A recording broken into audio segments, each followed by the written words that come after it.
자, 이제 지난 시간에 이어서 거기 307페이지, 그죠? 거기 보유기간 예외 규정에 지난 시간에 여기 4번까지 했죠. 4번. 자, 5번째는 뭐냐면 얘가 여기서 1년 이상 거주만 하면 되네. 거주. 살면. 그죠? 보유기간에 거주. 내가 여기서 1년만 살았으면 된다는 거죠. 자, 이게 뭐냐면 첫 번째 치약상 형편이라고 그래. 치약상. 그죠? 학교 때문에. 그죠? 얘가 학교를 다녀야 되는데 너무 멀어가지고 출퇴근이 통학하기 힘들어요. 그럼 이사를 가야 되죠. 근데 그 집에서 1년만 살고 이사 가면 너는 뭘 해주겠다? 비과세를 해주겠다. 그런 뜻입니다. 그 1년 이상 뭘 해야 된다고요? 거주를 하면 됩니다. 치학사. 근데 애가 유치원 다니는데 시골에 있다가 지방에 있다가 강남에 사립 영어 유치원 다닌다고 해서 전철 타고 왔다 갔다 못하니까 난 이사 가야 되겠다. 그건 안 됩니다. 애들은 안 되고 어디부터 되는 거예요? 고등학생부터 돼요. 그죠? 유초중은 안 된다는 거죠. 제외. 예를 들면 애가 고등학교를 서울에 살다가 중학교 살다가 고등학교를 진학을 했는데 강원도 횡성으로 가서 강원도 횡성으로 서울 살다 강남에 살다가 고등학교 진학을 강원도 횡성으로 했어요. 왜요? 한우 먹으러? 아니죠. 거기 가면 학교 뭐 있어? 그쵸. 민족사관고등학교가 있죠. 횡성에. 그죠? 얘가 공부를 겁나 잘해가지고 고등학교 연락한 거죠. 민족사관고등학교. 그럴 수 있죠. 그러면 이제 왔다 갔다 해야 돼. 거기는 물론 기숙사가 있겠지만 이렇게 특목고 같은 거 갈 수 있죠. 그러면 이사 가야 되고. 그 다음에 아파가지고 가족이 한 명이 1년 이상 장기간 치료를 해야 되는데 물 맞고 공기 맑은 데로 가야죠. 어디로? 강원도 횡성으로 한 거죠. 이사 갔어요. 치료하러 가야죠. 여기도 이사 가면 되죠. 그 다음에 직장이 발령났어요. 어디로? 강원도 횡성으로. 직장이 발령났어. 그럼 여기 출퇴근 못하죠. 이사 가야죠. 자, 이런 케이스는 지금 부득이한 경우에 해당되기 때문에 내가 그 집에서 1년만 살았으면 보유기간에 관계없이 비과세 해주겠다. 그런 뜻입니다. 학교폭력도 있습니다. 학교폭력. 그죠? 요새 학교폭력 심각하죠. 그래서 이런 학교폭력 때문에 학교를 다닐 수가 없어서 얘가 전학을 갈 수도 있죠.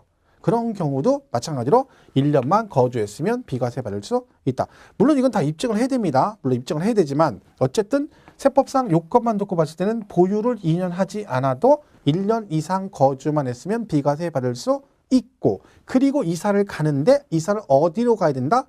타 시군으로 가야 됩니다. 그러니까 이게 다른 시군으로 이사를 가야 되는 거지 동일 시군 내로 가면 안 되는 거예요. 왜냐면 취지가 너무 멀어서 출퇴근 통하기 힘들다는 얘기인데 옆 동네로 같은 동네로 가면서 난 너무 멀어서 안 돼. 이건 인정이 안 됩니다. 그래서 세대 전원이 다른 시군으로 이사를 가면 뭘 하면 된다고요? 거주를 하면 된다. 보유 그러면 안 됩니다. 보유 아니고 거주고, 여기서 근무상 형평 그랬는데 이건 직장 발령 나는 거죠. 사업상 형평 그러시면 안 됩니다.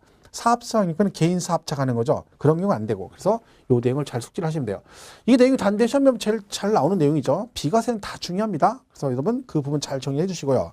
자, 307페이지 보겠습니다. 2번 예외. 1. 다음의 경우는 보유 및 거주 기간의 제한을 받지 않는다. 기업, 건설, 임대, 주택이에요. 그래서 거기 굵은 글씨만 보시면 되죠. 임차 일로부터 해당 주택의 양도일까지 기간 중 세대 전원이 거주한 기간이 5년 이상인 경우, 그러니까 결론적으로 5년 이상 거주만 하면 비과세 해주겠다는 얘기고요. 니은은 수용이죠. 수용은 무조건 해주는데 그 가로 안에 사업인정 고시일 전에 취득한 주택 및 그 부속 토지 안 한다. 얘가 그러니까 수용이 됐는데 이 집을 언제 샀냐면 사업인정고시 나고 나서 샀어요.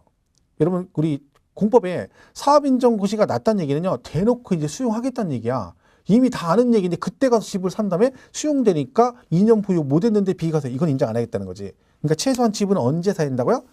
사업인정고시 나기 전에 사야 된다. 근데 뭐 여기서는 그것도 중요하지만 그것보다 더 중요한 건 보유기간에 제한을 받지 않는다는 거죠. 보유 거주 관계 없다는 게 더 중요합니다. 그리고 뭐야? 거기에 다만 양도일 또는 수용일로부터 5년 이내 양도는 잔존주택 및 그 부속 토지를 포함한다. 그 짜투리 남아있는 것도 몇 년 안에 팔면, 5년 이내 팔면 뭐는 해주겠다? 추가 수용은 안 되지만 비과세는 받을 수 있다. 그런 뜻입니다. 보시면 되고. 디귿 외국으로 이민 가요. 출국하는 거죠. 출국. 그죠? 그러니까 디귿은 뭐야? 이민 가는 경우, 니을은 1년 이상 계속해서 국외 거주하는 경우. 둘 다 보유 거주 관계 없고, 근데 둘 다 끝에 뭐라고 돼 있어요? 출국일로부터 몇 년 안에 2년 이내 양도하는 경우에 한한다. 그랬죠? 그거 잘 기억을 해 주셔야 됩니다. 자, 넘어가서 미음번에 1년 이상 뭐라고 돼 있어요? 거주. 보유가 아니라 뭐라고요? 거주한 주택을 기획재정부에 의한 치약, 근무상, 질병력, 기타 부득이한 사유로 어디로 간다고요? 타시군으로. 이게 동일시군 그러면 안 됩니다. 타시군으로 세대 전원이 거주를 이전하기 위해서 양도하는 경우 뭘 해주겠다? 비과세를 받을 수 있다. 그런 얘기죠. 해서 거기 보충학세 보면 그 부득이한 사유가 나옵니다. 그래서 거기 보면 뭐 가나 다라 있죠. 학교 때문에 그렇고, 그 다음에 직장 변경, 근무 상황 변경, 그 다음에 1년 이상 치료, 그 다음에 학교 폭력 이런 것들로 가면 비과세 받을 수 있다라고 이해를 하시면 되겠습니다. 자, 이렇게 해서 그 내용 정리를 하시면 되겠고요. 자, 그 다음에 오른쪽에 가면 이제 고가주택이라 나오는데, 고가주택, 그죠? 고가주택. 이거는 뭐냐면 그런 거예요.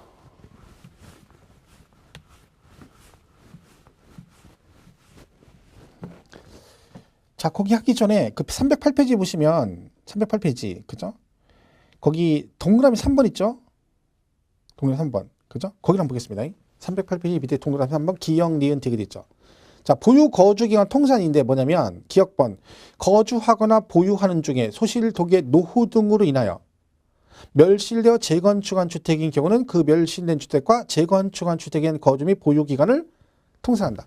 자, 여러분 집을 하나 가지고 있다가요. 가지고 있었는데 얘가 1년을 보유했어요. 1년 보유했는데 얘가요. 제가 술 먹고 들어가다가 비틀비틀 머리로 들어가다 문지방을 딱 봤더니 집이 무너졌어요. 오래돼가지고. 그죠? 그럼 어떻게 해? 다시 지어야죠? 다시 지었어요. 다시 지었어요. 해가지고 이걸 1년에 다 팔았어요. 이거 뭐야? 재건축을 했다는 거예요. 재건축.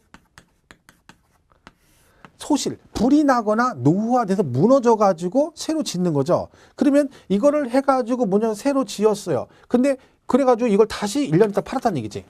그죠? 그러면 이거 1년 보유하고 노후화돼서 부시고 새로 재건축을 해서 이걸 1년 있다 팔면 얘는 보유 기간이 몇 년이냐 그 얘기죠. 그때는 보유 기간이 몇 년이다? 2년이다. 왜? 멸실된 주택과 재건축한 주택의 기간을 통산해 줍니다. 그죠? 왜? 이걸 팔고 얘가 여기다 새로 뭘 산 거 아니잖아요. 여기 문이고 여기다 다시 진 거니까 요거하고 재건축한 주택의 보유 기간을 통산해 준다. 그래서 그게 그 얘기예요. 기억번에 멸실된 주택과 재건축한 주택에 대한 거주 및 보유 기간을 통산, 합산해 주겠다. 그 얘기고요. 니은은 뭐냐면 비거주자가 해당 주택을 3년 이상 계속 보유하고 그 주택에서 거주한 상태로 거주자로 전환된 경우는 해당 주택에 대한 거주 및 보유 기간을 통산해 주겠다. 이 무슨 얘기냐면 자, 일본의 미찌꼬가 비거주잖아요. 부산에 집을 하나 샀어요. 옛날에 막 지진 나고 고베 지진 나고 그러니까 부산에 집을 많이 샀거든요. 집 사고 그 집을 현재 보유하고 그 집에서 살고 있어요. 그러니까 3년 이상 계속 보유를 하고 그 집에 살고 있는 상태에서 앞집에 삼들이랑 음식물 쓰레기 버려 갖다 눈 맞아 둘이 결혼했어. 자, 그러면 얘가 비거주자였는데 삼들이랑 결혼했으니까 주소가 생겼으니까 얘는 뭘로 바뀐 거예요? 그렇죠. 거주자로 전환된 거죠. 그리고 나서 이 집을 팔면 얘가 비거주자였을 때 보유 기간도 합산해 주겠다. 근데 전제조건이 잘 보세요. 그 집에서 몇 년? 3년 이상 계속 보유를 했어야 되고 그리고 그 주택에서 거주한 상태로 전환이 돼야 돼요. 만약에 미치코가 일본의 부산 집에서 3년을 됐는데 그 집에 살다 보니까 그 아파트가 물이 안 좋아. 그래서 거기를 전세를 주고 물 좋은 다른 아파트로 가가지고 그쪽에 사는 삼들이랑 눈 맞아서 결혼했어. 그러면 얘는 3년 보유한 건 맞지만 뭐가 안 되는 거야? 거주자 전환 됐어요. 근데 어떤 요건 충족을 못한 거야? 그 집에 거주한 상태로 전환이 돼야 되는데 그 집이 아니라 다른 집에서 거주를 했으니까 얘는 안 된다는 거야. 그 전제 조건이 뭐다? 3년 이상 계속 보유하고 그 집에서 거주한 상태로 거주자로 전환이 돼서 그 집을 팔게 되면 비거주자였을 때 보유 및 거주 기간도 통산해서 양도세 비과세를 해주겠다. 그런 뜻입니다. 보시면 되고. 디귿은 상속받은 주택으로서 상속인과 피상속인이 상속 개시 당시 동일 세대인 경우는 상속 개시 전 상속인과 피상속인의 동일 세대로 보는 기간. 이게 뭔 얘기냐면 갑이 주택을 10년을 보유했어요. 을이 아버지가 돌아가셨어요. 돌아가셔서 상속이 됐어요. 그래서 을이 상속을 받았어요. 을이. 그죠? 그리고 얘가 이걸 1년 때 팔았어요. 1년 후에 팔았다. 그런 얘기죠. 자, 그럼 원래 상속은요, 보유기간이 돌아가신 날이 보유기간이거든. 취득이거든. 그러면 얘는 이날 상속을 받았기 때문에 보유는 1년밖에 안 한 거예요. 1년밖에. 그런데 얘가 아버지가 돌아가실 당시에 이 집에서 아버지랑 같이 살았어요. 같은 세대원으로. 그랬을 때는 어떻게 준다는 거야? 자, 얘가 이 아버지랑 같은 세대원이었던 기간, 만약에 얘가 아버지 돌아가시기 전 2년 전에 여기 세대 합가해가지고 같이 살았어요. 그러니까 을이 아버지랑 2년 동안 같이 산 거죠. 주소 옮기고. 그리고 나서 그 살고 있는 상태에서 아버지가 돌아가시면서 얘한테 상속을 해주면 그때 보유 기간은 어떻게 따지겠다는 거야. 그 피상속인과 상속인이 같이 살았던 기간, 동일 세대 원인 기간 몇 년? 2년. 요거는 통산해 주겠다. 그럼 얘는 몇 년이 되는 거야? 3년으로 봐주겠다는 얘기죠. 전제 조건이 그겁니다. 보세요. 디귿. 상속받은 주택으로 상속인과 피상속인이 상속 개시 당시, 즉 돌아가실 당시 동일 세대인 경우. 얘가 만약에 아들이요. 아버지랑 같이 살다가 아버지 돌아가시기 전에 2년 동안 살다가 한 달 전에 세대 분리했어. 나왔어. 그리고 한 달 있다 아버지가 돌아가서 상속을 받았어. 그때는 이거 통산 안 해줍니다. 왜? 돌아가실 당시 같은 세대원이 아니니까. 그때는 다시 여기 또 2년이 지나야 되는 거야. 전제 조건이 상속 개시 당시 동일 세대인 경우는 상속 개시 전에 상속인과 피상속인이 동일 세대로 보유한 기간을 통산을 해주겠다. 그런 얘기입니다. 그거 내용을 기억을 하시면 되겠어요. 자, 그 다음에 뭐 고가주택 나오는데 고가주택은 뭘 말해요? 실거래가로 양도가액이 9억을 초과하는 주택을 말한다. 우리 앞전에 했던 거니까 저쪽에서 그냥 넘어가겠습니다. 자, 그리고 나머지는 크게 볼 거 없습니다. 거기는 쭉 넘어가시고. 어디를 보시냐면 311페이지 보충학습을 보겠습니다. 311페이지 보충학습. 그랬죠? 찾으셨나요? 311페이지. 자, 1번. 대지와 건물을 동일한 세대 구성원이 각각 소유하고 있는 경우도 1세대 1주택으로 본다. 그러니까 집이 이런 거죠. 주택이 있는데 예를 들면 이렇게 된 거예요. 건물하고 토지 소유가 달라요. 이렇게 되면 원래는요. 이 토지는 비과세를 못 받아요. 왜? 명의가 다르기 때문에. 근데 얘네 둘이 뭐면 동일 세대원, 남편, 부인 이런 식으로 돼 있다. 그러면 이때는 뭘로 본다? 전체를 1주택으로 봐주겠다. 그러니까 명의가 다를 때는 얘네 둘이 같은 세대원이냐 아니냐가 중요하다는 얘기죠. 2번. 대지와 건물을 동일한 세대 구성원이 아닌 자가 각각 소유하고 있으면 뭔다? 대지 소유자는 1주택으로 보지 않는다. 지금 그 얘기죠. 1번, 2번이. 그죠? 그랬고. 다음에 뭐 나머지 뭐 3번 이런 거 볼 거 없고요. 잘 나오는 거. 자, 5번. 1주택을 둘 이상의 주택으로 분할 양도하는 경우 먼저 양도하는 부분은 1주택 양도로 보지 않는다. 자, 이런 얘기예요. 집이 이렇게 있는데 이렇게 있는 거예요. 동일 대지 건물이 2개 있는데 이렇게 분할했어요. 이렇게. 그러면 양쪽 다 건물 있죠? 그러면 얘는 몇 주택으로 보는 거야? 2주택이라고 생각하면 돼요. 2주택. 여러분 집이 2개면 2개 중에 먼저 파는 거와 나중에 파는 것 중 어느 걸 1주택으로 봅니까? 항상 마지막에 남아있는 게 1주택이죠. 그러니까 결론은 뭐다? 이렇게 분할하면 둘 중에 먼저 파는 주택은 1주택이 아니다. 왜? 나중에 파는 걸 1주택으로 보니까. 그래서 그 얘기예요. 1주택을 둘 이상의 주택으로 분할하여 양도하는 경우 먼저 양도하는 부분은 1주택 양도로 보지 않는다. 그렇죠? 그 얘기죠. 자, 6번은요. 양수자의 등기 지연으로 인하여 공보상 2주택인 경우도 매매 사실이 확인되는 경우 1주택으로 본다. 여러분 집이 2개 가지고 있다 팔았는데 상대방이 잔금 치고 다 했는데 얘가 등기를 안 해간 거예요. 그래서 명의가 아직도 내 앞으로 돼 있어요. 그럼 내가 2주택자잖아요. 근데 내가 그 매매 사실을 확인을 하면 나는 몇 주택으로 봐주겠다? 그쵸? 1주택으로 보겠다. 그런 얘기고요. 7번은요. 공보상 2주택을 사실상 하나의 울타리 안에 있는 1세대가 함께 거주하다 양도하는 경우도 1주택으로 본다. 그러니까 같은 대지 이렇게 울타리 안에 집이 2개가 있어요. 공보상 따로따로 돼 있어. 근데 하나의 울타리 안에서 같은 세대원이 그냥 쓰고 있으면 얘는 그냥 뭘로 보겠다? 그쵸? 1주택으로 보겠다는 거지. 왜? 같은 세대원이 실질적으로 하나로 쓰고 있으니까 1주택으로 봐주겠다. 그런 얘기죠. 자, 이번에는요. 여러분 집이 2개를 가지고 있는데 속세를 떠나기로 했어. 집 2채를 팔고. 그럼 팔아야 되잖아요. 팔라고 내놨더니 같은 날 속세 빨리 떠나라고 이양 갈 거 2개가 동시에 다 팔렸어. 같은 날. 그럼 같은 날 2개를 팔았잖아요. 그럼 2주택이잖아요. 그럼 먼저 파는 건 2주택이고 나중에 파는 건 1주택이잖아요. 그럼 이 순서를 정해줘야 되잖아요. 그럼 이 순서는 어떻게 될 것이냐 그런 거죠. 순서 어떻게 정한다? 오야 맘입니다. 자기 마음대로 하면 돼. 파는 사람 마음이에요. 침을 튀기든 고무실을 던지든 본인이 선택을 해주면 그 선택한 순서대로 파는 걸로 봐줍니다. 해서 8번에 뭐라고 돼 있어요?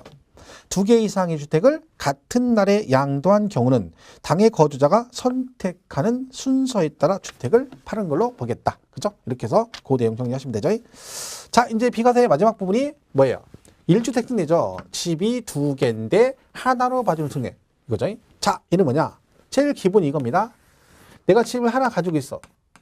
그죠? 근데 이 집을 팔기 전에 새로 집을 하나 샀어. 그죠? 그래서 집이 두 개가 된 거죠.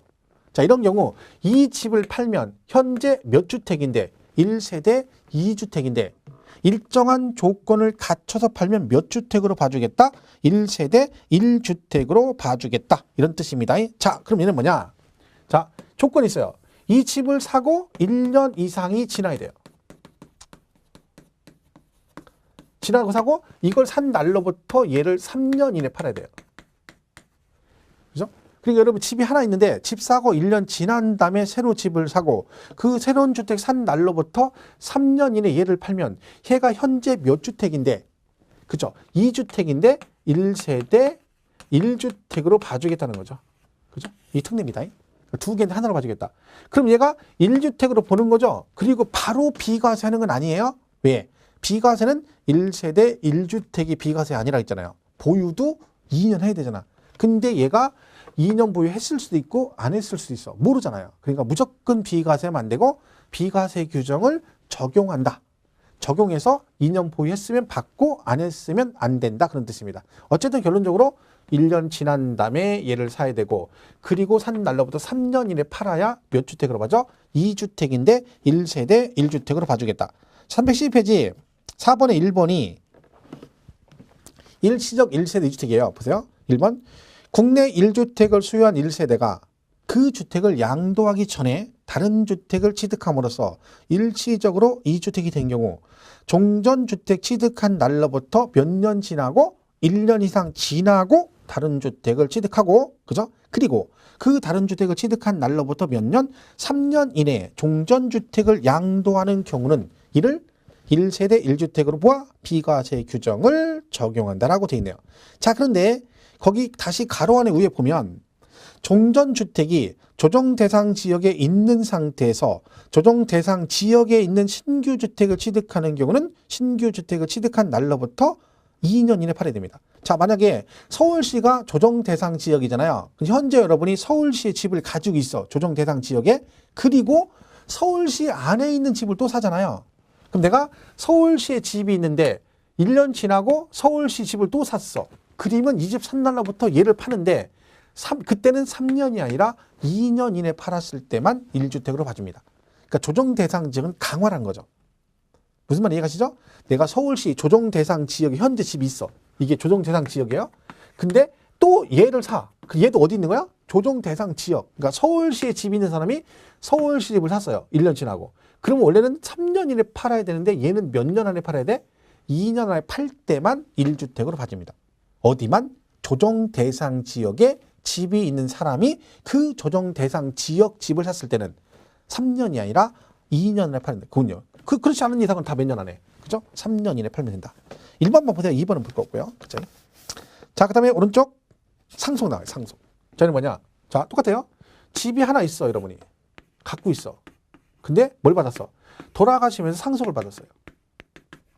그 집이 몇 개 됐어? 2개. 이때 뭘 팔아? 얘를 팔아. 자, 1주택 등기는 뭐가 중요하냐면 어느 집을 먼저 파느냐가 순서가 중요해요.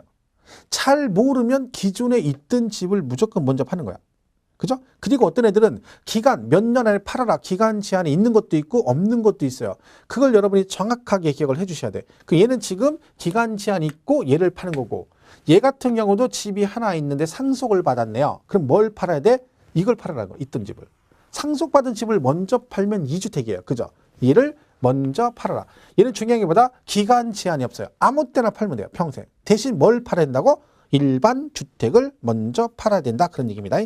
우리 교재는 313페이지에 뭐 상속으로 인해서 단독 상속받은 경우 뭐 어쩌고 공동상속 나오잖아요.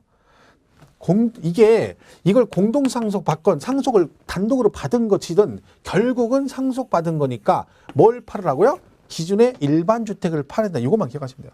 막 우리 교재는 굉장히 복잡하게 돼 있죠. 이게 왜 그러냐면 이 오해하시면 안 되는 게 그럼 여러분이 집이 있는데 상속을 받았어. 그럼 기존 집을 팔면 무조건 1주택으로 보냐? 그렇진 않습니다. 실무적으로 봤을 때는 안 되는 경우도 있어요. 아버지 집이 여러 채야. 근데 자식한테 다 상속을 해줬어. 다 상속받았죠? 그럼 그 상속받은 자식이 전부 다 이 혜택을 보는 게 아니라 그 중에 한 명만 혜택을 보고 나머지는 혜택이 없어요. 그런 규정이 있단 말이지. 그러니까 그 시험이 거기까지는 안 나오니까 상관없는데 어디가 쓸데없이 주변 친구들이 이런 경우에 해당된다고 해서 가서 자기가 상담해주고 그때 훅 가는 수가 있습니다. 그럼 조심해야 돼요. 자, 일단 여기는 기간 제한 없고 뭘 팔면 된다. 일반 주택을 먼저 팔아라. 그죠? 그것만 기억하시면 되고. 그다음 3번, 4번은 이거죠, 이제. 자, 부모와 자식이 따로 살다가 합가했어요. 아니면 남녀가 결혼해서 집이 2개가 됐다. 그런 얘기죠. 이렇게. 자, 이렇게 2개가 됐어요. 자, 이 케이스는 잘 보세요. 여기는 보면, 자, 자식과 부모가 따로 합가했단 말이야. 부모를 모시려고 합가를 해서 집이 2개가 됐고, 여기는 뭐예요? 남자, 여자가 결혼해서 혼인. 그죠? 자, 남자가 집 있는데 결혼할 때 여자도 집을 가져왔다는 얘기죠. 자, 이건 어떤 현상이에요? 굉장히 남자 입장에선 기분이 나쁘죠. 왜? 남자를 무시해가지고 혹시 얘가 집을 못 구할까봐 여자가 몰래 집을 하나 갖겠다는 얘기잖아. 굉장히 기분 나쁘죠. 근데 남자가 다행히 마음이 넓어가지고 그래 그냥 이해하자 하니까 이해하고 나니까 집이 2개가 된 거죠. 일단 얘가 마음을 곱게 쓴 거예요. 이건 좋은 케이스죠. 여자가 집이 있다는 얘기는 여자가 백조야, 백조. 집에서 노는데 집이 있다는 얘기는 무슨 얘기야? 처갓집이 부자다는 얘기고요. 그죠? 아니면 처갓집이 부자가 아닌데 집이 있다는 얘기는 여자가 커리어 우먼이에요. 그죠? 능력 있다는 얘기죠. 아니면 뭐 돌싱이거나 돌싱. 그죠? 이혼하시면서 이혼해서 위자료를 받은 걸 또 갖고 오신 거죠. 그런 경우죠. 조심해야죠. 이분이 또 나가면서 또 이혼하면서 내 것도 가져갈 수 있어요. 재테크 수준 저기로 조심해야 되죠. 어쨌든 얘가는 집이 2개 된 거죠. 여기는 부모 모시려고 집이 2개 됐네. 자, 이 케이스는요. 어느 것을 먼저 팔아라 정하면 안 된다는 거지. 왜? 이거는 어느 집으로 합가할지 모르잖아요. 부모 집은 40평짜리고 자식은 애하고 둘이 넷이서 18평짜리 임대 아파트 사는데 아버지 집을 팔고 일리 이사 가라. 흥분의 가족처럼 알콩달콩 살아라. 이건 아니라는 거지. 그래서 얘는 둘 다 뭐다. 아무거나 먼저 파는 집을 1주택으로 봐줍니다. 근데 기간이 있어요. 동거봉양은 동거봉양 합간 날로부터 10년 이내 팔면 되고 얘는 5년 이내 먼저 파는 주택은 뭘로 본다? 1주택으로 봐줍니다. 아무거나 먼저 팔아. 얘가 원래 작년에 개정돼가지고 작년 시험에 출제가 됐었죠. 둘 다 5년이었다가 얘가 10년으로 바뀌었어요. 그러니까 동거봉양을 장려하기 위해서 국가에서 혜택을 주는 거죠. 늘려서 10년으로 간 거고 혼인은 여전히 5년이에요. 그리고 둘 다 혼연하고 10년, 5년 이내 아무거나 먼저 파는 주택을 1주택으로 봐주겠다 그런 뜻입니다. 이런 케이스 있죠. 남자가 집이 없어요. 남자가 집이 없어. 얘가 무주택자야. 근데 부모랑 같이 살아요. 부모랑. 근데 여자는 집이 있어요. 근데 둘이 결혼했어. 그래서 합가한 거예요. 그럼 지금 혼인이잖아. 혼인을 했는데 남편이 집 있는 건 아니고 부모 집에 살고 있는 거죠. 근데 여자는 집 있는데 둘이 결혼해서 이 집에 들어 같이 산대. 이런 여자를 뭐라 그래? 없죠? 대한민국에 이제는. 이런 여자 신사임당, 신사임당. 그죠? 요새 이런 여자 어디 있어? 남편은 집도 없고 부모랑 같이 사는데 자기는 집도 있는데 결혼해서 같이 살아. 신사임당이죠. 그래서 이런 여자는 별로 없기 때문에 여기도 똑같이 혜택을 줘요. 어떻게? 얘도 마찬가지로 5년 이내 아무거나 먼저 파는 주택. 이게 남편 집이 아니지만 그것도 똑같이 1주택으로 봐주겠다. 결국은 기간을 잘 구분하셔야 돼요. 동거봉양은 10년이고 얘는 5년 혼인. 근데 2개는 뭐다? 먼저 파는 주택. 아무거나 먼저 파는 주택. 이걸 기억하셔야 돼요. 314페이지 동거봉양 나오죠? 그 10년이라고 돼 있잖아. 그죠? 10년 이내 먼저 파는 주택은 1주택으로 봐주겠다. 그래서 오른쪽에 1주택을 보유하고 1세대 구성하는 1주택을 보유하고는 60세 이상의 직계존속을 본거봉양에서 세대를 합침으로써 2주택을 보유하게 되면 합친 날로부터 10년 이내 먼저 파는 주택은 1주택으로 봐 비과세 규정을 적용한다. 그러니까 직계존속 동거봉양이 60세부터예요. 60세 이상이고 그 다음에 배우자가 한 명이 60세 미만이어도 상관없습니다. 남편은 60이 넘는데 부인은 뭐 띠동갑이라 48이야. 그죠? 그럼 얘는 둘 다 60이 넘어야 그렇진 않습니다. 한 명만 넘으면 돼요. 왜? 지금처럼 띠동갑이야. 그러면 남편은 60 됐는데 와이프가 아직 40대야. 그러면 둘이 한 명은 60이 아니까 안 돼. 이건 아니라는 거지. 그냥 한 명만 되면 돼. 무조건. 근데 이 나이는 육체적 나이를 얘기하는 게 아니에요. 60은 요새 60이면 시골 가면 동네 청년회장 할 나이에요. 청년회장 할 나이. 그러니까 얘는 경제적 나이를 말한다. 60이 넘으면 대부분 은퇴하잖아요. 그죠? 그러니까 그걸 인정해서 해주겠다는 얘기입니다. 그렇고 4번은 혼인으로, 그죠? 결혼해서 집이 2개 됐대요. 얘는 몇 년? 5년 이내. 자, 볼게요. 4번 1주택 보유한 자가 1주택을 보유한 자가 혼인함으로써 1세대 2주택을 보유하게 되는 경우, 또는 1주택을 보유하고 있는 60세 이상의 직계존속을 동거봉양하는 무주택자가, 남편이 그러니까 집이 없는데 아버지를 모시고 살아요. 걔가 1주택을 보유하는 자와 혼인함으로써 1세대가 2주택을 가지고 있어도, 결론은 둘 다 몇 년 안에 5년 이내 뭘 팔면 먼저 파는 주택은 1주택으로 봐 비과세 규정을 적용한다. 그렇죠? 이렇게 돼 있습니다. 보시면 되고. 그다음에 5번의 문화재 주택하고 6번의 농어촌 주택은 세부적인 얘기까지 읽을 필요 없습니다. 걔는 거의 시험에 안 나와요. 그러니까 쉽게 말하면 내가 일반 주택이 있고 일정 요건 갖춘 문화재 주택이 있고 일반 주택이 있고 일정 요건 갖춘 농어촌 주택이 있다, 그런 얘기죠. 그럼 얘는 둘 다 뭘 팔아라? 기존에 있던 일반 주택을 팔면 된다. 근데 막 세부적인 내용까지 볼 거 없어요. 얘는 뭐 거의 시험에 안 나온다고 봐야 돼요. 그래서 그냥 이것만 기억하세요. 기간 제한 없이 일반 주택을 팔아야 된다. 세부적으로 갈 수 있는, 그건 복잡해져요. 잘 나오지도 않는 거고. 그죠? 그 다음에 317페이지 가면 7번에 수도권 밖에 실수요 목적이라고 되어 있죠. 자, 그림 보시면 집이 하나 있는데 실수요 목적으로 수도권 밖에 집을 샀대. 이 말은 얘가 지금 어디에 집이 있다는 거야? 수도권에 집이 하나 있는데 수도권 밖에 있는 집을 직장 문제나 이런 문제 때문에 집을 샀다는 얘기죠. 자, 그리고 나서 뭐예요? 그거 읽어볼게요. 기획재정부령을 전한 치약, 근무상 형편, 질병 이황, 그 밖에 부득이한 사유로 취득한 수도권 밖에 소지하는 주택과 그 밖에 일반 주택을 국내에 각각 한 개씩 소유하는 1세대가 부득이한 사유가 해소된 날로부터 몇 년? 3년 이내 일반 주택을 양도하면 보다 1주택으로 봐주겠다. 그 얘도 이제 그러니까 시골 수도권 밖에 집을 샀는데 그 집을 사고 나서 그 부득이한 사유가 해소된 날로부터 몇 년 안에? 3년 안에 그 수도권 집을 팔면 얘도 뭘로 봐주겠다? 1주택. 얘는 그러니까 조건이 뭐예요? 수도권에 집이 있는 사람만 해당이 되는 거지. 왜? 수도권에 집이 하나 있는데 수도권 밖에 집을 실수 목적으로 산 거니까. 그죠? 그런 경우에 그 수도권 집을 팔면 어떻게 해주겠다? 그 부득이한 사유가 해소된 날로부터 몇 년 안에? 3년 이내 팔면 얘도 뭘로 봐주겠다? 1주택으로 봐주겠다. 뭐 그런 얘기입니다. 8번은 수도권의 공공기관 이전인데, 이건 아까 그거예요. 여러분, 서울에 집이 있는데 정부 청사가 세종시로 이사 갔어요. 그죠? 갑자기 이사 간 거죠. 그러면 어떻게 돼요? 그때는 이사를 가야 되잖아요. 근데 안 가잖아. 왜? 시골이라 지방에는 안 가려고 하잖아. 그러니까 정부에서 야, 그럼 니네는 그냥 가, 이사 가서 집 사. 그리고 원래는 그거 3년 안에 팔아야 되는데 니네는 5년 안에 팔아도 내가 뭐 해줄게? 1세대 1주택으로 봐줄게. 이사 가. 해서 얘는 기간을 뭐요? 5년으로 주는 거예요. 근데 아까 우리가 처음 배울 때 일반 주택 사고 새로 집을 사면 이 집 사고 1년 지난 다음에 사고 3년 안에 팔아야 되잖아요. 근데 수도권의 공공기관 이전은 1년 이상 지나고 사고 이게 성립이 안 돼요. 왜? 내가 과천에 집 사고 6개월 됐는데 정부 청사가 지방으로 가서 세종시로. 그래서 내가 나는 빨리 가려고 바로 가서 집을 샀어요. 그랬더니 뭐래요? 야, 너 과천 집 사고 1년 안 지난 다음에 세종시 집을 샀네? 너는 그럼 혜택 없어. 이건 말이 안 되잖아. 그러니까 얘는 뭐라는 겨? 무조건 가서 사고 몇 년 안에 팔아도 5년 이내 팔아도 너는 뭘로 봐줄게? 1세대 1주택으로 봐주겠다. 이 얘기입니다. 자, 9번은 뭐냐면 장기 임대주택과 그 밖의 주택이라고 돼 있죠. 이런 얘기예요. 여러분이 집이 하나 있어.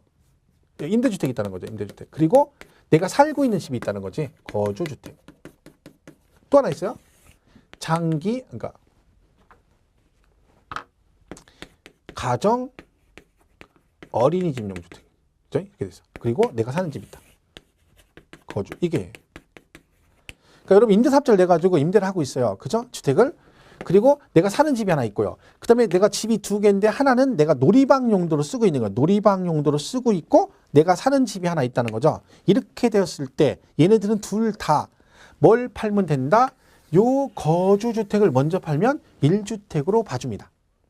대신 얘가 거주주택을 팔아야 되기 때문에 둘 다 이 집에서 2년 이상 거주를 했어야 됩니다. 그러니까 만약 얘네들이 여기서 2년 거주를 못했으면 혜택이 없다는 얘기죠. 얘는 전제 조건이 그거예요. 이 임대주택 외에 내가 거주하는 주택, 이거 외에 내가 거주하는 그 거주하는 주택을 팔았을 때 혜택을 준다는 뜻이니까 결론적으로 여기서 중요한 건 둘 다 여기서 뭘 해야 된다고요? 2년 이상 거주를 했었어야 된다. 그러면 얘는 뭐 주겠다? 1주택으로 봐주겠다. 그런 뜻입니다. 그래서 그 9번에 317페이지 9번에 장기 임대주택과 그 밖에 1주택이라고 돼 있죠. 그 그림 보면 더 뼈려져. 그죠? 그 거주주택인데 당해주택에서 2년 거주 후 팔면 그럼 뭐 주겠다? 1주택으로 봐주겠다. 그리고 중요한 건 2년 거주가 중요합니다. 그 뒷장 넘기면 318페이지 10번 바로 위에 박스에 보면 동그라미 1번에 나오죠. 거주기간이 2년 이상일 것. 그죠? 이렇게 돼 있고 10번도 보세요. 가정원이 놀이방 그걸로 쓰고 하는 내가 살고 있어요. 마찬가지로 그 거주하는 집을 팔면 되는데 얘도 몇 년 이상 거주해야 된다? 2년 이상 거주. 그 걔도 맨 밑에 박스에 일본의 거주주택 기준이 나오죠? 2년 이상 거주. 결론은 얘네 둘은 이게 중요한 거예요. 2년 이상 거주를 해야 된다. 이렇게 된 거죠. 자, 1주택 특례는 그러니까 중요한 건 어느 집을 먼저 파느냐 순서를 잘 기억하시고요. 그리고 어떤 애든 기간이 나오는 것도 있고 안 나오는 거 있다는 거지. 그 부분을 여러분이 잘 정리해서 숙지를 해 주셔야 됩니다. 이게 뭐 생각보다 그렇게 어렵진 않습니다. 내용상으로. 그러니까 그 부분만 잘 정리를 하시면 돼요. 자, 정리하면 자, 일반 주택 있고 내가 새로 집을 샀다. 이 집 사고 몇 년 지나고 1년 지난 다음에 사고 요걸 3년 안에 팔면 1주택으로서 비과세 규정을 적용한다. 근데 얘가 만약에 수도권 공공기관 이전 후 지방으로 이전하게 되면 요 1년 거주 1년 이상 안 지나도 되고 사고 5년 안에 팔아도 된다. 그죠? 그거고. 내가 집이 하나 있는데 상속을 받아 집이 두 개 되면 반드시 기존에 있던 집을 팔면 되는데 기간 제한 없고. 그다음에 동거봉양 혼인은 10년 이내. 동거봉양은 10년. 혼인은 5년 안에 아무거나 먼저 파는 주택은 1주택으로 봐주겠다. 그죠? 그거 보시면 되고. 일반 주택과 농어촌 주택, 일반 주택과 문화주택이 있으면 일반 주택 팔면 되고. 그죠? 그다음에 요거 임대주택과 거주주택. 어린이집과 거주주택 둘 다 거주주택을 먼저 파는데 얘는 뭘 해야 된다? 2년 이상 거주를 해야 된다. 그죠? 수도권의 침입한 수도권 밖의 집을 실수 목적으로 사게 되면 그 부득이한 사유가 해소가 된 날로부터 3년 안에 팔면 너도 뭘 해주겠다? 비과세를 해주겠다. 그죠? 이렇게 정리를 하시면 됩니다. 자, 1주택 승계는 이렇게 정리해서 비과세는 이렇게 정리를 하면 될 것 같습니다. 자, 그리고 넘어가서 이제 마지막 322페이지 가면 국외자산 양도가네요. 국외자산. 자, 외국에 있는 자산 팔면 세금을 내는데 자, 여기서 중요한 건 납세 의무자를 꼭 봐야 됩니다. 우리가 거주자라는 기준이 있어요. 거주자. 이 거주자 기준이 뭐냐면 우리나라에 주소가 있거나 또는 일과세 기간 중 183일 이상 거소를 둔 자 이랬어요. 그럼 얘가 국내 자산과 국외 자산 양도 시 세금을 내야 돼요. 그럼 여러분이 외국에 있는 물건을 팔 때 양도세를 내시려면 거주자일 때만 세금을 내는 거예요. 그럼 내가 만약에 거주자가 아니면 외국에서 판 부동산에 대해서 우리나라에 세금을 낼 필요가 없는 거지. 그럼 여러분이나 저는 거주자니까 외국에 나가 돈을 벌면 한국에다 세금을 내야 돼요. 옛날에 그런 거 있잖아요. 손지창 씨 장모님이 외국에 라스베가스 가서 이거 했다가 뭐 100매덕짜리 당첨이 돼서 실제로요. 그러면 그분은 거주자이기 때문에 한국에다 뭘 내야 돼? 세금을 내야 됩니다. 왜? 거주자니까. 그 얘기예요. 자, 그러면 이 기준이 우리나라에 주소만 있으면 무조건 거주자. 그렇진 않다는 거지. 세금을 내느냐? 그렇진 않다는 거야. 주소가 있다고 세금을 내는 게 아니라 실제로 외국에 있는 물건을 팔았을 때 한국에다 세금을 내려면 얘가 우리나라에서 5년 이상 우리나라에 5년 이상 주소가 있거나 거소를 둔 경우에만 납세 의무가 있습니다. 그러니까 만약 여러분이 주소는 있는데 아직 5년이 안 지났어. 그러면 외국에 있는 물건을 팔아도 한국에다 세금을 안 냅니다. 근데 여러분 이거 물건을 판다는 얘기는 웬만하면 다 5년 지났잖아요. 그럼 누굴 말하냐? 비거주자. 자, 일본의 미치코가 한국에 놀러 왔어요. 부산에 놀러 왔다가 사진 찍고 놀다가 누가 삼돌이가 사진 찍어준다고 해서 어떻게 했다가 둘이 눈이 맞아서 결혼했어. 그죠? 그럼 결혼했으니까 혼인신고했죠. 자, 그럼 결혼했으니까 뭐가 생겨? 그때 결혼해서 뭐가 생기냐니까 또 애가 생긴다. 참 돌아버린다. 결혼하자마자 애가 생겨 참. 애도 생기겠지. 주소가 생겼지 주소가. 그럼 얘는 뭐가 된 거야? 일본의 미치코가 비거주였다가 결혼하니까 주소가 생기면서 뭘로 바뀌었어? 거주자로 전환됐잖아요. 근데 이 미치코 아버지가 얘가 결혼한다니까 혹시 한국 가서 고생할까봐 동경에 빌딩 하나를 준 거야. 그죠? 근데 결혼 전에 그 빌딩을 가지고 있다가 와가지고 결혼했어. 1년 됐어. 그래서 살아보니까 삼돌이가 뭔 말이지 폰만 잤지 그지야. 집도 없고 아무것도 없고 그래가지고 할 수 없이 일본의 미치코가 1년 되자마자 일본에 있는 건물을 팔았다는 얘기지. 그러면 얘는 거주자 맞잖아요. 그때 한국에서 세금 낸다 안 낸다? 안 낸다는 얘기지. 왜? 몇 년 안 지났어? 5년.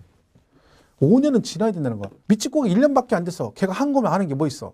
자기의 사랑의 자자 이거밖에 모르는 애한테 네가 거주자니까 선은 이렇고 후는 이러니까 네가 우리나라에 세금을 내야 된다고 설명하면 얘가 뭐라 그래? 무시무시? 이러고 있지. 그죠? 그리고 5년 안에 뭐 있어? 일본의 첫사랑인 사사키가 와가지고 미치코 가자 뭐 또 이혼하고 갈 수도 있고. 그러니까 최소 5년은 지나야 얘가 애도 맨 낳고 그죠? 몸도 부럽고 그리고 찜질방 가서 뭐야? 머리에 양머리하고 그죠? 계란 머리에다 깨먹으면서 식혜 먹고 이 정도로 되고 한국화 돼야 되지. 그래야 시간이 필요한 거야. 그 기간이 몇 년? 5년이란 얘기죠. 5년. 그래서 결론은 뭐다? 국외자산 양도시 납세 의무자가 되려면 우리나라에 주소가 있으면 이러면 안 되고 5년 이상 계속해서 이 내용을 잘 기억하시라는 거죠. 해서 321페이지 1번에 납세 의무자 뭐라고 돼 있습니까? 국외 소재 자산 양도로 인하여 발생하는 소득에 대해서는 과세하는 경우 당해 자산을 양도 1까지 그다음 뭐라고 돼 있습니까? 계속 5년 이상 주소 또는 거소를 둔 거주자에 한하여 납세 의무 친다. 그러니까 결론은 국외자산 양도시 납세 의무자 범위가 뭡니까? 그럼 5년 이상 그래야 돼요. 이게 옛날에 시험에 한번 나온 적 있어요. 이것만. 답이 5번이었어. 왜 그렇게 했어요? 1번 1년 이상, 2번 2 이상, 3번 3년 이렇게 나왔어요. 쓰러지는 거죠. 5번. 그죠? 보시고. 자, 그 다음에 뭐 과세 대상 같은 건 뭐 크게 볼 거 없고요. 그 다음에 뭐가 있냐면 이제 뒤에 넘어 322페이지 가면 그 양도차익 3번에 외화환산이라는 게 있어요. 양도차익 외화환산. 이게 뭐냐면요. 얘가 미국에서 물건을 팔았어요. 그러면 양도세 계산할 때 양도가액에서 필요경비 빼면 양도차익이 나오잖아요. 근데 문제는 뭐예요? 얘가 미국에서 물건을 사고 팔았으면 달러로 사고 팔았 달러로. 그죠? 이게 될 거 아니에요. 근데 얘가 우리나라에서 세금을 내야 되잖아요. 그럼 이걸 뭘로 고쳐야 돼? 원화로 환산해. 원화로 환산. 그죠? 그럼 여기다가 환율을 곱해줘야 돼요. 환율. 그때 환율이 바뀌잖아요. 막 시시각각으로 바뀌죠. 그러니까 이때 그럼 환율을 언제적 환율을 곱할 것이냐 그런 얘기죠. 자, 이건 외우지 마시고 이것도 가끔 나오거든요. 자, 양도가액은 여러분이 수령하는 거요, 지출하는 거요. 양도가액은 여러분이 양도를 했어. 그러면 여러분 양도가액은 여러분이 수령하는 거요, 지출하는 거요. 했더니 뭐라고 하냐면 양도가액이니까 지출하는 거예요. 그럼 여러분 집을 10억을 받고 팔았으면 그 10억 받고 집도 주고 양도가액도 개주는 겨? 집도 주고 돈도 주고 그러는 겨? 둘이 무슨 관계야 도대체? 말이 안 되는 거지. 팔은 금액은 내가 받아야지. 그래서 양도가액은 내가 뭐 하는 겨? 수령하는 거고요. 필요 경비는 지출하는 거요, 수령하는 거요. 지출이죠, 지출. 그죠? 그래서 뭐라고 하는 겨? 이거 원화 환산할 때 환율은 양도가액은 수령한 날 현재 환율에 의하고 경비는 지출이니까 지출일 현재 환율에 의한다. 시험에 나온 적이 있습니다. 그래서 그렇게 이해를 하시면 돼요. 3번에 뭐라고 돼 있다? 322페이지 양가로 3번. 양도 차익을 계산할 때 양도가액 및 필요 경비는 뭐라고요? 수령하거나 지출한 날 현재 환율에 의하여 계산한다. 그죠? 이거는 그래서 이런 개념으로 얘는 수령하는 거고 얘는 지출이니까 얘는 수령일 현재 환율이고 얘는 지출일 현재 환율에 의한다. 라고 이해를 하시면 되겠습니다. 자, 보시면 되고 4번의 기본공제는 국외자산도 해줍니다. 돈이 얼마 안 되잖아. 국내 국외 다 해줘. 근데 장기 무효 특별공제 안 해줘요.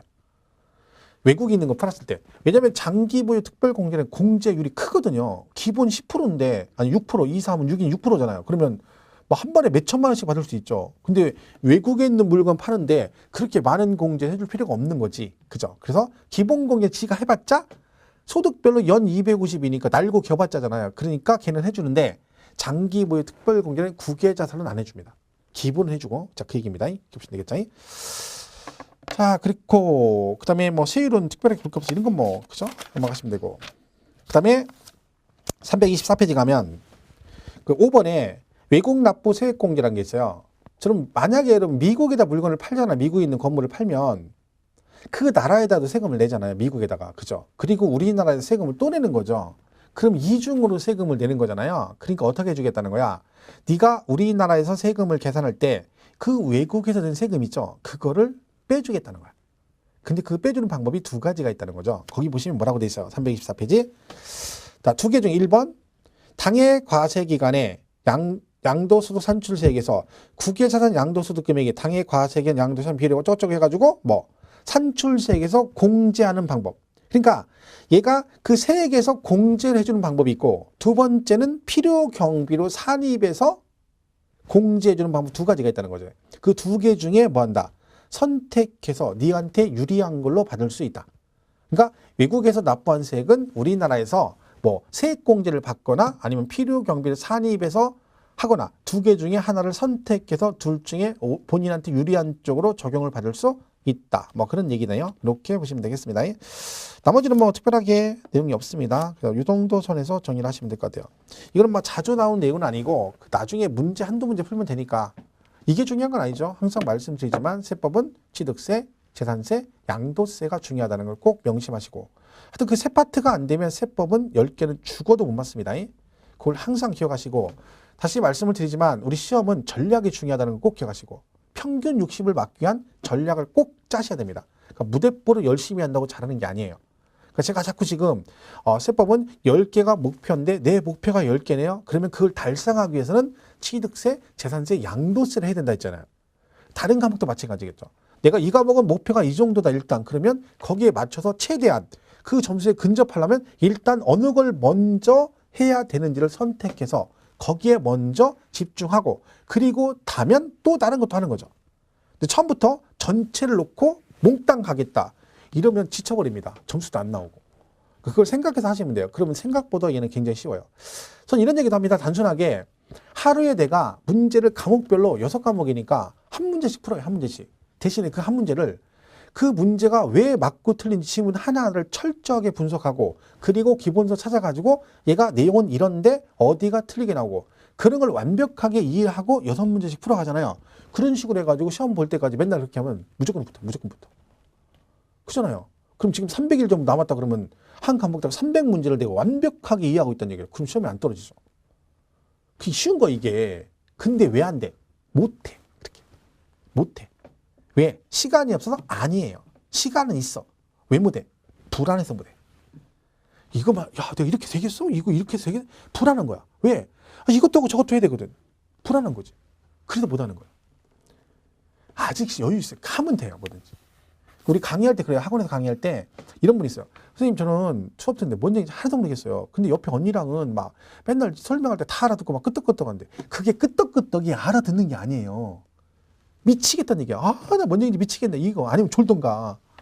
시간이 필요하다는 거지. 단기간에 되는 건 아니에요. 그러니까 여러분이 전략을 짜가지고 제일 중요한 꾸준히 가는 게 중요해요. 하루 왕창 하루 푹 쉬고 소용없습니다. 자, 그건 명심하면 돼요. 결론은 뭐다? 이건 되는 공부다. 뭐만 안 하면 본인이 포기만 하면 무조건 합격할 수 있습니다. 자, 그래서 기본 강의를 마쳤습니다. 그죠? 이거 반복해 이론 정리 잘 하시고요. 그 다음에 심화 강의 들어갈 건데 심화 강의는 일단 뭐 기본적인 내용을 자세히 설명은 안 하고 전체 범위 진행을 하긴 하지만 심화 강의 때는 이제 앞뒤 이제 연관된 각 세목별로 비교 강의 같은 걸 좀 많이 하고 최대한 중복해서 중요한 걸 반복 강의를 많이 합니다. 그죠? 그러니까 이론 정리는 기본 강의로 계속 정리를 하시고 그리고 좀 되시면 심화 강의를 또 반복해 들으시면 효과가 있을 겁니다. 자, 이렇게 해서 기본 강의를 마치겠습니다. 수고했습니다. 고맙습니다.